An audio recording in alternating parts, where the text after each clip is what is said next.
Library को कैसे manage करें वो देखेंगे। तो चले आइए शुरू करते हैं। कोई भी स्कूल और कॉलेज का लाइब्रेरी जहाँ पर बहुत सारे बुक को मैनेज करके रखा हुआ होता है और वहाँ से कोई भी स्टूडेंट और स्टाफ बुक को ले सकता है, टाइम पे रिटर्न करना होता है और लेट करे तो उसको फाइन लेना होता है। वो सारे आप लाइब्रेरी से मैनेज कर सकते हैं। यहाँ पर देखेंगे बुक्स, आपको बुक बनाना होगा। उसके बाद यदि मेंबर है तो यहाँ पर स्टूडेंट और स्टाफ मेंबर बन सकता है। स्टूडेंट और स्टाफ खुद अपने आईडी से लॉगिन करके बुक को रिक्वेस्ट कर सकता है या तो डायरेक्ट लाइब्रेरी में आकर के बुक ले सकता है। और कौन कौन सा बुक आपने इशू किए वो इशू हिस्ट्री में देख सकते हैं। उसके बाद यदि कोई रिटर्न करना लेट कर दिया है तो उसको हम यहाँ से देखेंगे किसका पीरियड ओवर हो गया है। और सर्कुलेशन सेटिंग, सबसे पहले हम यही सेटिंग मिला लेते हैं।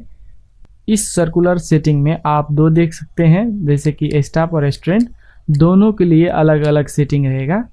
जैसे मान लीजिए कोई स्टूडेंट बुक लेता है तो मैक्सिमम कितने दिन के लिए ले सकता है, इस वाले में डेज 7 दिए हैं, अभी आप इसको चेंज भी कर सकते हैं। और कितना बुक ले सकता है, मैक्सिमम 5 दिए हैं। और फाइन पर डे, यदि वो बुक को लेट कर दे तो उसको पर डे फाइन कितना है वो यहाँ पर ले सकते हैं।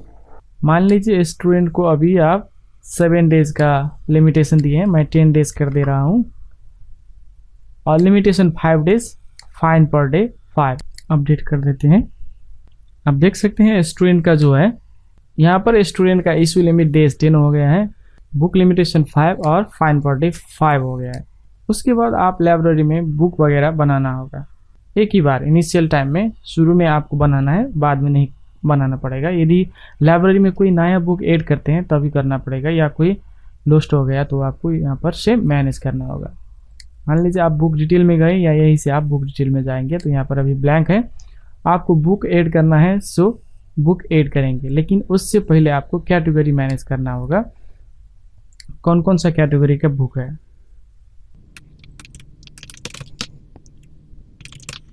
इस तरह से मैनेज कर सकते हैं। कोई लेवल भी दे सकते हैं, जैसे कि पार्टिकुलर बीबीए के लिए है तो बीबीए। फिर हम जाएंगे ऐड न्यू। इस तरह से 1 बाय 1 आप बुक ऐड कर सकते हैं। अभी जो ये फॉर्म है इस फॉर्म को फिलअप करके कोई बुक ऐड कर सकते हैं। मान लीजिए मेरा बीबीए का एक कैटेगरी रख दिए, आप दूसरा भी रख सकते हैं, जैसे कि मैंने मैथ का है तो मैथ रखते हैं।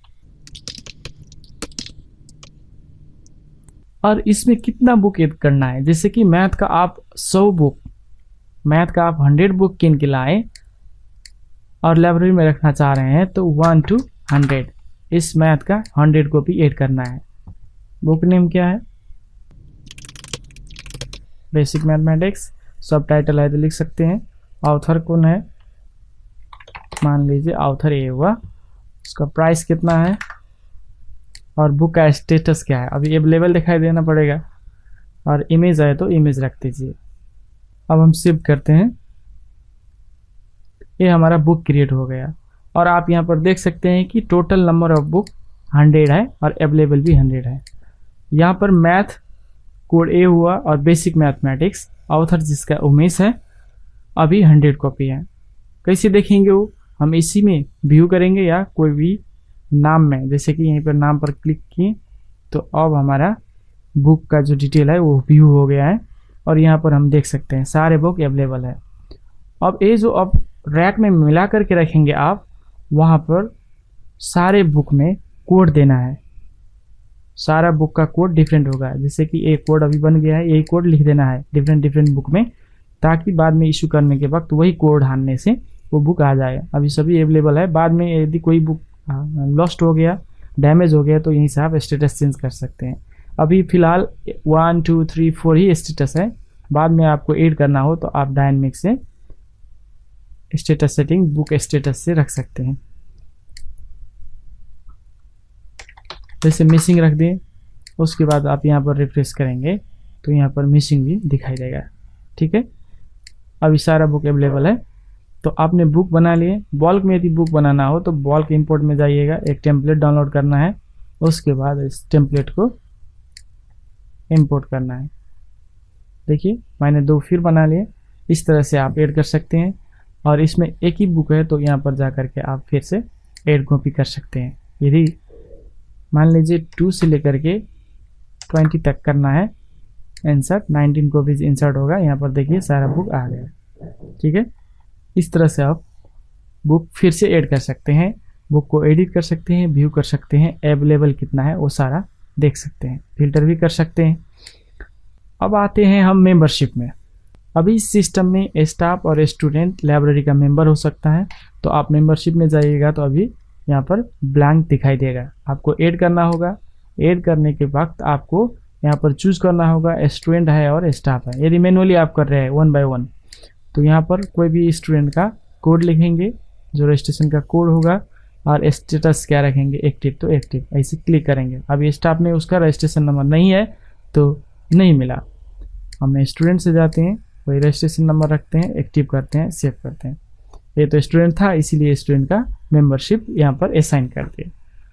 और आप यहाँ डिफरेंट देखना चाहते हैं तो स्टूडेंट का यहाँ से देख सकते हैं कौन कौन सा स्टूडेंट का मेंबरशिप यहाँ पर अलाउ है।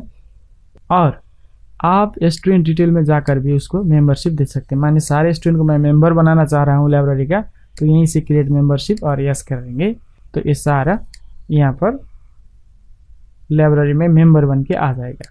ये सारा स्टूडेंट मेंबर हो गया है लाइब्रेरी का। अब इसको हम बुक असाइन कर सकते हैं। ठीक है, तो बुक असाइन कैसे करें, या आप स्टाफ में जाइए और स्टूडेंट में जाइए, जहाँ भी जाइए। जैसे कि बुक लेने के लिए अब स्टूडेंट आया तो स्टूडेंट में जाएंगे आप, और यहाँ से फिल्टर करेंगे रजिस्ट्रेशन नंबर के आधार पे। मान लीजिए इसी स्टूडेंट को असाइन करना है तो मैं इसी स्टूडेंट का जो नेम है वहीं पर क्लिक करूँगा तो उसका डिटेल, लाइब्रेरी का जो डिटेल है वो व्यू खुल जाएगा। अब आप देखेंगे वो मैक्सिमम अलाउड 5 बुक ले सकता है। अभी तक कोई बुक नहीं लिया है और उसको अभी हम 5 दे सकते हैं। 5 के लिए वो अभी काबिल है। प्रोफाइल में उसका डिटेल दिखाई देगा, बुक टेकन कोई लिया है तो यहाँ पर हिस्ट्री दिखाई देगा, और बुक रिक्वेस्ट किया हुआ है तो यहाँ से दिखाई देगा, और बुक इशू करेंगे तो यहाँ से हिस्ट्री में अभी 0 है। तो हम एक बुक यहाँ से इशू कर देते हैं, बेसिक मैथमेटिक्स। यहाँ पर आप क्या करेंगे, ऐड ऑन इशू लिस्ट। इसी तरह से सारे बुक, कौन कौन सा बुक आपको इशू करना है आप यहाँ से ऐड करते जाएंगे रैक में। उस बुक का कौन सा कॉपी लिया आपने, डिफरेंट बुक में तो डिफरेंट कोड रखे होंगे जो हमारा सिस्टम ने क्रिएट किया, वो कोड यहाँ पर रखेंगे आप और उसको इशू कर देंगे। अभी देख सकते हैं आप, ये स्टूडेंट जो है 2 बुक ले चुका है और अब 3 ही बुक ले पाएगा। अब यहाँ से हिस्ट्री भी देख सकते हैं आप। ठीक है, यहाँ से हिस्ट्री देख सकते हैं, अभी तक कोई फिर दूसरा रिक्वेस्ट नहीं किया हुआ है, और बुक टेकन क्या है 2 है। ये डेट का डिफरेंट देखेंगे तो 10 डेज का होगा, क्योंकि हमने सर्कुलेशन सेटिंग में यहाँ पर 10 डेज किए थे, स्टूडेंट में जो हम किए वो 10 डेज किए, तो उसी के अकॉर्डिंग आपको दिखाई देगा। यदि ये रिटर्न करना आया है, मान लीजिए आज ही रिटर्न कर दिया, तो इसको आकर के यहीं से फिर हम रिटर्न कर देंगे। ठीक है, अभी ये स्टूडेंट का पास में एक ही बुक है, और हिस्ट्री में देखेंगे तो आप यहाँ से देख सकते हैं कि कब रिटर्न किया। ओके, अब बुक को रिक्वेस्ट कैसे करें। मान लीजिए यदि कोई स्टूडेंट बुक रिक्वेस्ट करता है तो यहाँ पर दिखाई देना चाहिए, और वही बुक हम उसको असाइन करेंगे। तो कैसे करेंगे, एक स्टूडेंट का लॉगिन बना लेते हैं। ये जो हमारा स्टूडेंट है, इस स्टूडेंट को एक लॉगिन डिटेल दे देते हैं। ठीक है, अपडेट कर दें। अब मैं इसको न्यू विंडो में लॉगिन करवा लेता हूँ।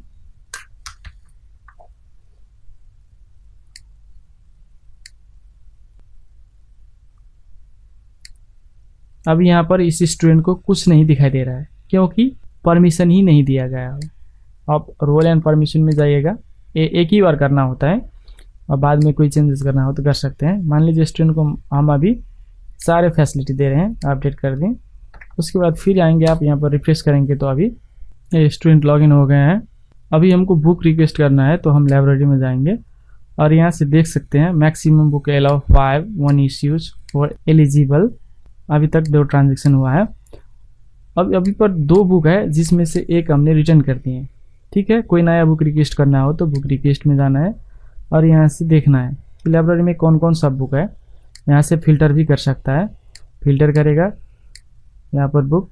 उसके बाद यदि कोई बुक रिक्वेस्ट करना हो, मान लीजिए अभी हमने रिटर्न क्या किया था, एनाटॉमी को रिटर्न कर दिया है। उसके बाद फिर हमको यदि ह्यूमन साइकोलॉजी ये बुक लेना है तो हम इसको रिक्वेस्ट करेंगे। ठीक है, रिक्वेस्ट किए, 1 बुक रिक्वेस्टेड। मैथमेटिक्स फिर से रिक्वेस्ट करते हैं, ठीक है, ये 2 बुक रिक्वेस्ट किए, ठीक है। तो अब यहाँ से रिक्वेस्ट कर दिया स्टूडेंट ने, लाइब्रेरी का स्टूडेंट मेंबर में जाएंगे।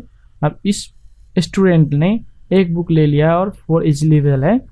अब कोई बुक रिक्वेस्ट आया है तो हम यहाँ से देख सकते हैं, यदि कोई बुक रिक्वेस्ट किया है तो हम यहाँ से देख सकते हैं। जैसे कि 2 बुक रिक्वेस्ट आया है, किसने भेजा है, इसने भेजा है। हम इसको यहाँ पर क्लिक करके रिक्वेस्ट में देख सकते हैं। और अभी हम बुक इशू करने के वक्त यहाँ पर फिल्टर करते थे, अब फिल्टर भी कर सकते हैं।